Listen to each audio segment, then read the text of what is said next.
Hello, uh, welcome back. Now, continuing with our discussion of the comparison between CONAD and P/E ratios between CONAD and Intel.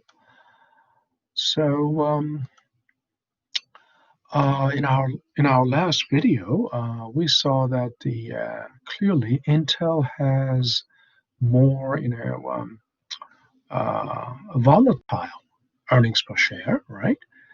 And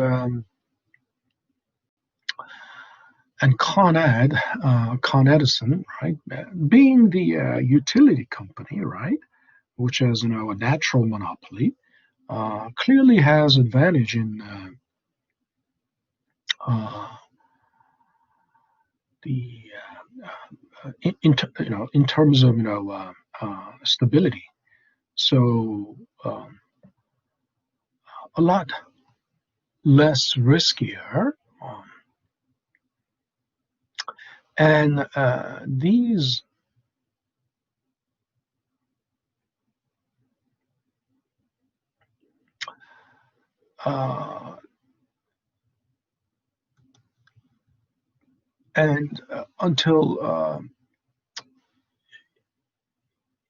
until 2009, right? The volatility, I mean, even before 2009, the volatility of, Intel was much greater.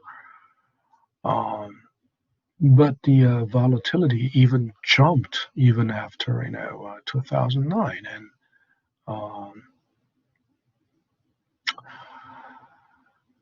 the 2009 was still, that was like tail end of the financial crisis, right? I mean, actually, it bottomed out in 2009. So officially, but the recovery took, almost a decade.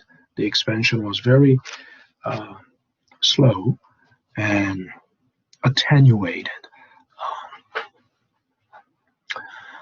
And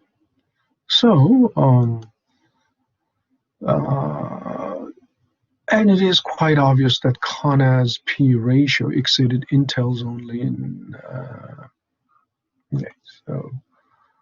I mean, the volatility, of course, Intel has greater earnings volatility and more variability in price earnings ratio. Yeah, due to, it's quite understandable. And it has, higher average growth rate, also resulting in high P ratio, right? We know the connection between growth rate and P ratio. And the CONAD's P, now this one is P ratio. The one was, previously it was earnings per share, right? So CONA's P ratio exceeded Intel's only in 2010-2011 period. Now, so price earnings ratio, CONAD's price earnings ratio exceeding Intel's P ratio. Does that necessarily mean it's a good thing?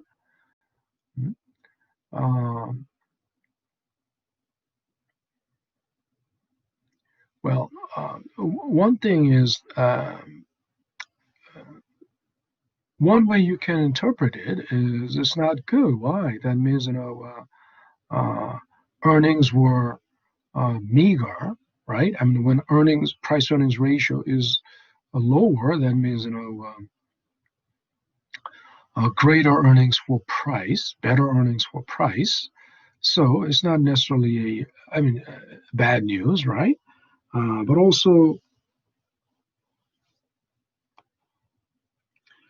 on the other hand, a greater price earnings ratio means, earnings became meager for price.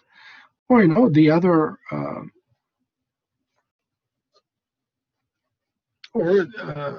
another interpretation is possible.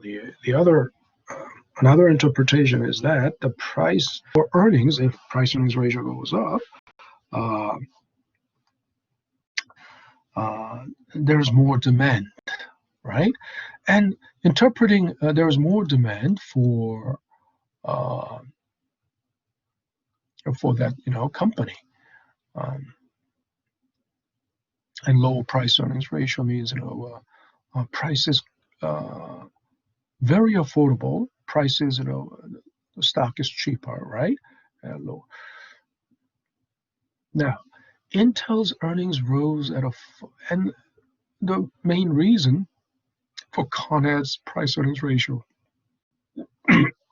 exceeding Intel in 2010-2011 period is mainly due to Intel's earnings rose at a far faster rate than its underlying trend. And that makes sense because you saw that the Intel's earnings per share just like skyrocketed after 2009. So the market recognized this earnings performance, and the market recognized this earnings performance was not sustainable. So Intel's price did not respond to the fluctuation in earnings. So its P ratio declined. Now, everything in hindsight, we can, we can explain, we can explain, exactly what happened, why this. Um,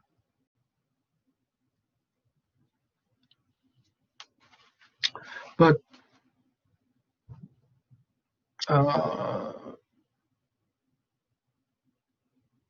in 2010, when P ratio goes down, when P ratio went down, the market couldn't. This was market's consensus, but ex post, think about it. After everything has happened, it's clear why this happened, and market's consensus was clearly explained ex post. But when it was happening, market. Although it was a consensus, but there's no way to confirm. You just generally, agree that Intel may not be able to maintain this high price earnings ratio, right? That was, the opinions were very, obviously, not in perfect unison. But that's what that's what the reality is. If you look at analysts, ratings of the analyst suggestions, some analysts say hold, some analysts say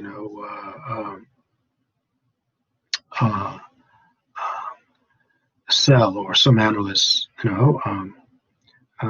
are middle of the road. Now, some analysts say buy,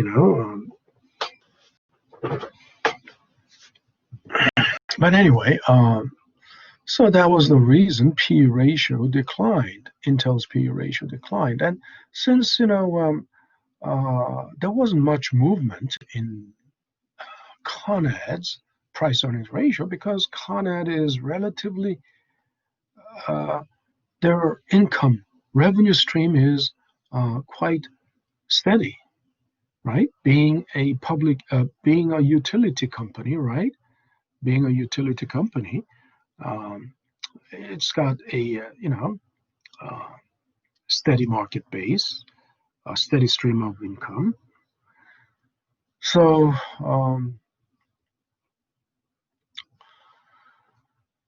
when P ratio went down, and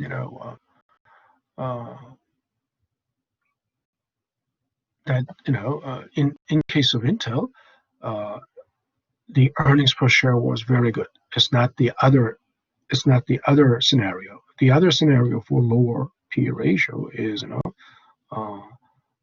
very cheap stock. The price, I mean, it is also the same thing, when for that earnings, it is relatively cheap. But, if even if the earnings is not that great, just because the price is low, price earnings ratio can go down too, right? But in Intel's case, it is clear it wasn't because price was cheap, because it was because of high earnings per share, right? Whether P ratio is overly high or overly low, must be judged only with reference to firms' long-run growth prospects, as well as the current earnings per share relative to long-run trend line. Yeah, and so the market generally, reached that consensus because the long-run Intel's earnings growth long-run trend was like 10.3%, and um, this compared to the long-run trend of the earnings per share, um, this high earnings per share would not be maintained for long. It would, uh, revert back to the mean, mean reversion, right?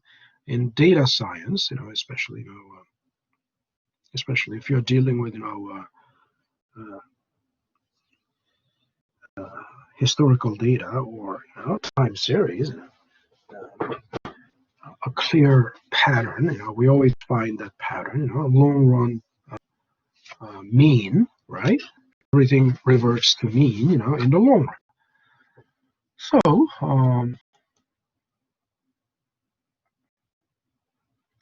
nevertheless, there exists, that symbol means there exists.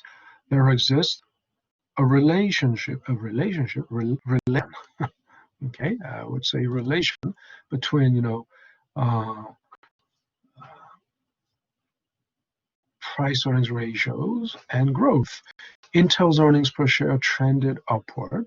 Its compound growth rate in 1995 through 2011 period was 10.3% versus Con's earnings compound growth rate of 1.0%.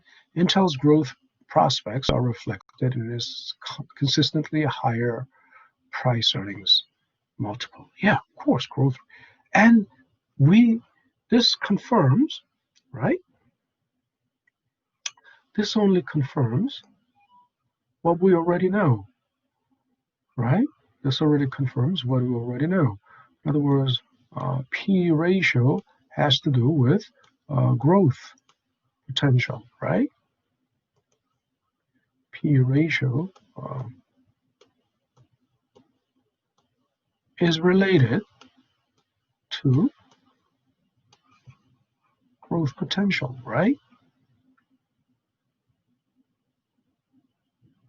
And mathematically, it is quite well uh, it's quite well proven, right?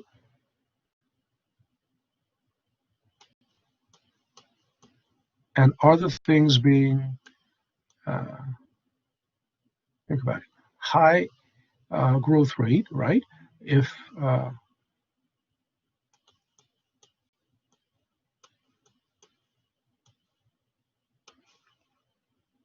when other things, ceteris paribus, right?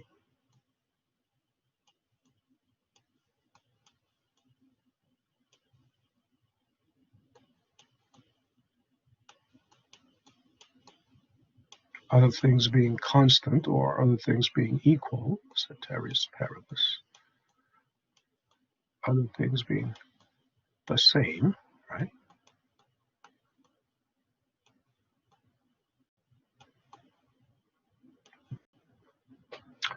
Then that only no.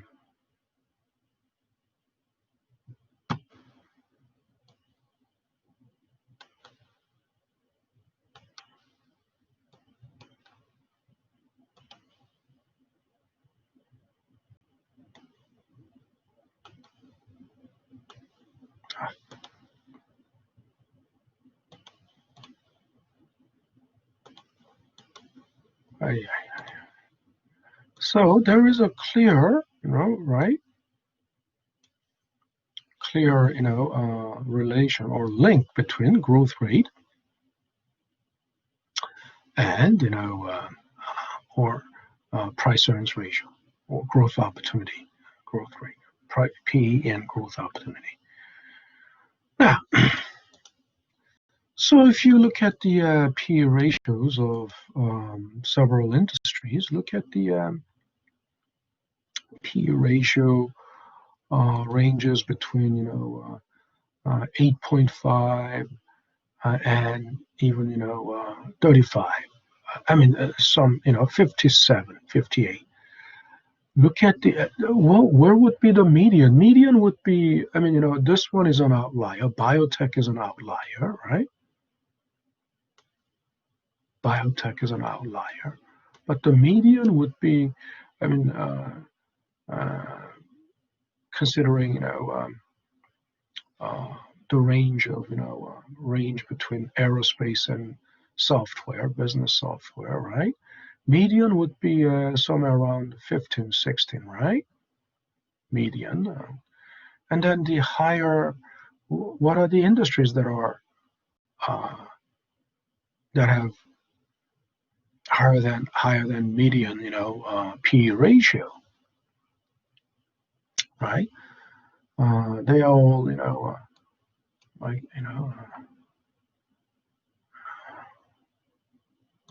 business software, biotech.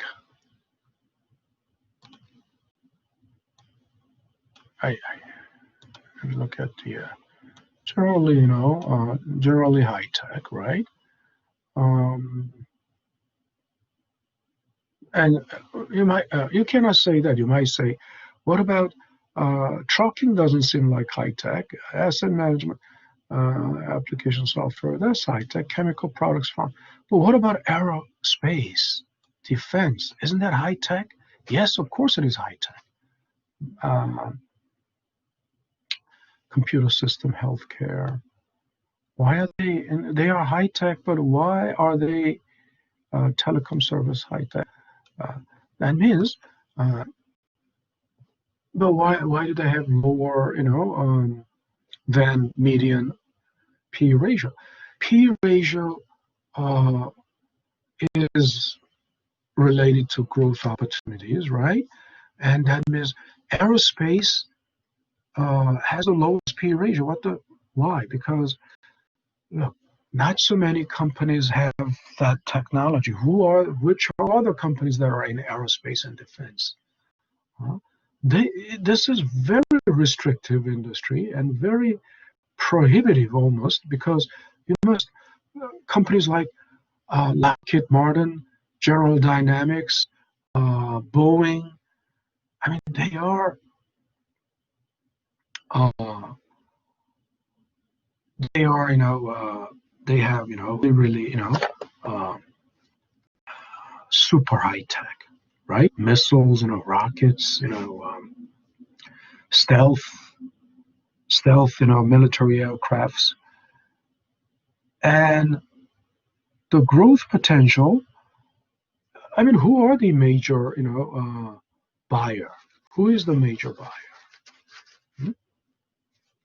Only the military, government, national governments, Department of Defense. And then in the U.S., their contracts are, you've heard of, military industry complex, right? They are the contractors to the U.S. Air Force, Navy, U.S. Navy, U.S. Army, DOD, Department of Defense.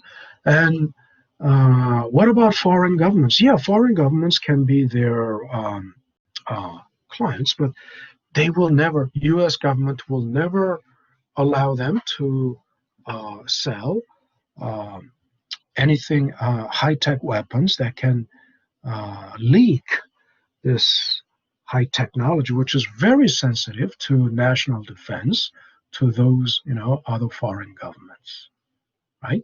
So their market is pretty much, I mean, they can sell uh, weapons or aircrafts that are running on old technology, right? Uh, there's no uh, limit. But foreign governments wouldn't want to buy, right? Think about it. What kind of foreign governments would be happy to buy, the technology that are 20 years old, that have no longer, um, advantage over other, their potential hostile country, right?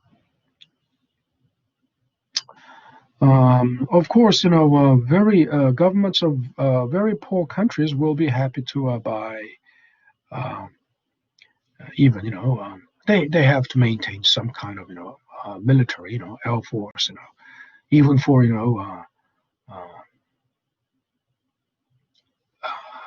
attacking some rebels. I mean, usually poor countries have political unrest and they are lots of rebels, and the government is not in control, So, rebels don't have, uh, jet fighters or, attack airplanes, but, with attack airplanes, you can easily squash the rebels, even if that attack airplane is, running on, you know, uh, propeller engines, as long as they can, strafe the ground from air and drop some bombs, shoot some, air to ground missiles. Now, anyway, uh, but it's easy to understand that these industries with lower price earnings ratio have uh, less volatility, much lower volatility in earnings per share, right? In other words,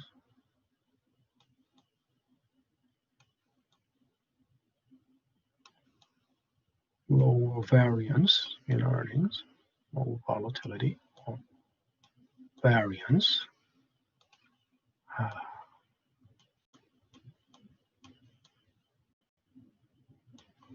in earnings per share, right?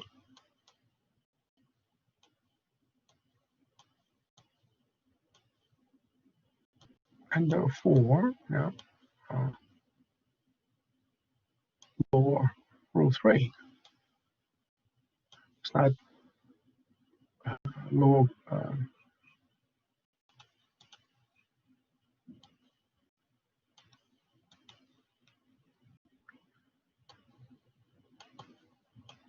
lower growth, lower.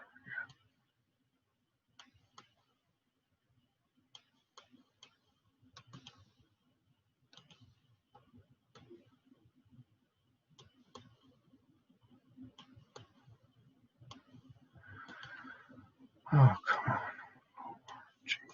right? Lower growth rates. Okay, that's quite obvious. And higher volatility, right?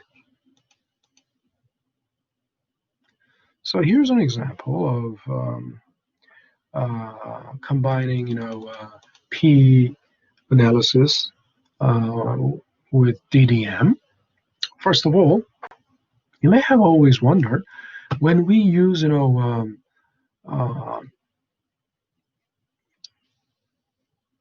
the valuation models, this discounted cash flow models, where does that terminal value come from?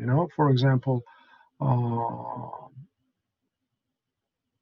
if you want to value, Honda, and where does that, well, we can generate forecast of the dividends, right? Because as long as we uh, can calculate the average growth rate, right?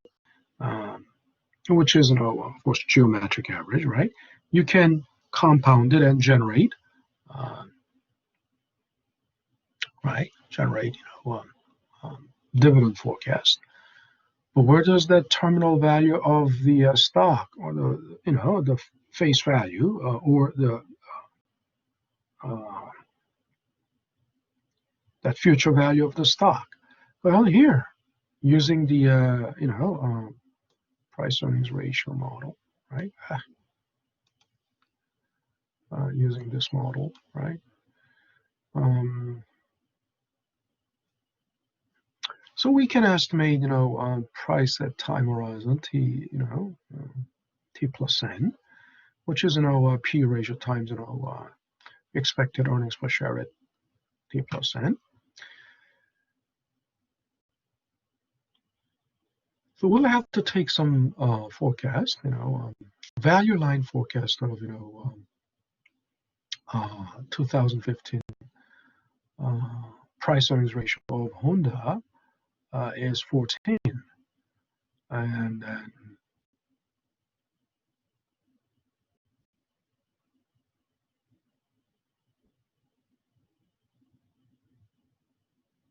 and Honda's earnings per share, 2015 earnings per share is $4. And basically using this, forecast, we have to buy that forecast, or but this may be because value line is not a free service, they and Honda's, but value line may release provide some of this for free, or some as a sample. So then we can calculate Honda's price or forecast 2015 price. I mean, if we are in if time zero is, of course, in this example, 2011. Come on, 2011, right? Then, basically, discounting it, discount rate is, in this case, we can tell discount rate is 10.1%. 10.1, that's very high. Kind of high discount rate. And these are expected dividends, and then, and which is, generated by our forecast.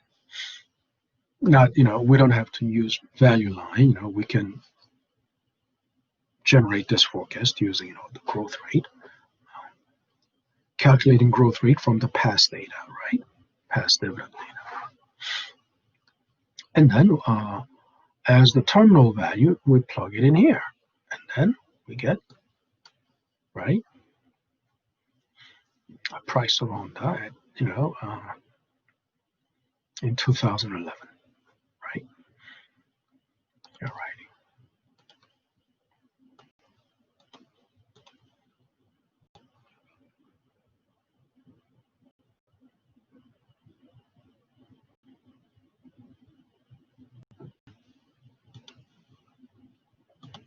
Now,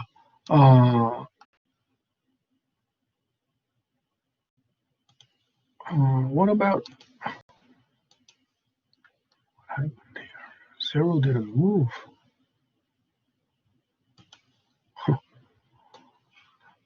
Zero was separate.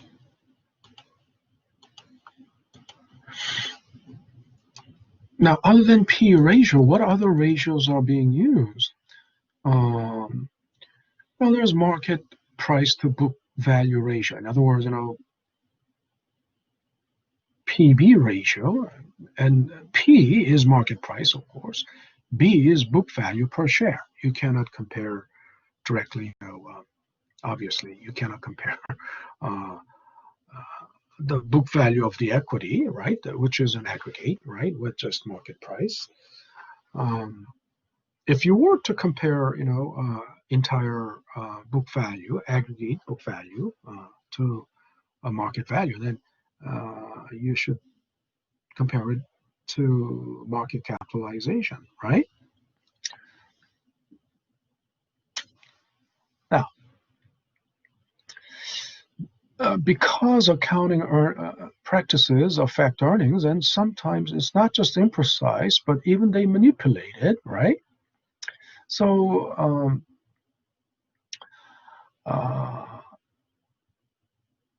and it's not only the reason for rationale for price to book ratio, but also the rationale for other ratios as well. PB ratio is an indicator of how aggressively market value. Now, if there are two companies in the same industry, and suppose they have similar P ratios, I mean, even if they don't have similar P ratios, but if they have, closely aligned P ratios, PB ratio can be an additional information, right? Additional indicator that can give you provide an information about how aggressively the market values each firm. So obviously, the one that has higher PB ratio is the one that market values more aggressively, right? And then price to cash flow ratio. Now, it's actually market price to annual cash flow per share ratio. Annual cash per share, right? Per share cash flow. It has to be per share. Otherwise, think about it. When you say cash flow, that's an aggregate concept, aggregate number. You cannot compare it with a market price, because price is always a unit concept, right? Per unit concept, per share concept, right? Now, the reason we use this ratio is because, unlike earnings, right, which can be manipulated, I remember earnings management, all kinds of creative, accounting rule bendings, all kinds of accounting, creative accounting that bends the rule to make it more favorable, make the company look more favorable in the market. Now, however, cash flow is less affected by accounting decisions because cash flow is cash flow, right? It's recorded. It's raw data in a way. It's a raw data compared to earnings data. Cash flow is a raw data. So some, market prefers, or some investors at least, some investors prefer, and there's plenty of, rational ground for preferring this ratio, right? Price to cash flow per share, or price to operating cash flow per share, right? Now then, price to sales. Sales is, revenue, sales revenue. That's also per share concept. Price to annual sales, annual revenue per share. And especially this is useful for startups with no earnings data, right? For startups with no earnings data. All righty, so these are the how they track each other. Usually price earnings ratio is more, exaggerated than they're overrated, right? Whereas price to sales per revenue per share, or sales per share, or price to cash flow ratios are tracking each other more tightly, right? And of course, price sales, it's actually, price to sales per share ratio times 10. I mean, to make it, because, sales, if you divide it by sales revenue, obviously it will be a very small number because sales revenue would be, some companies, in case of some companies, billions of dollars, right? Um, so we will have to. I want to finish up this video, but it will take. I guess we will have to continue this in the next video. We're almost, there, but just one video. That may not even be 30 minutes. The next video may not even be 30 minutes, but alrighty, that's it for this video, and I will see you in the next video. Thank you for watching.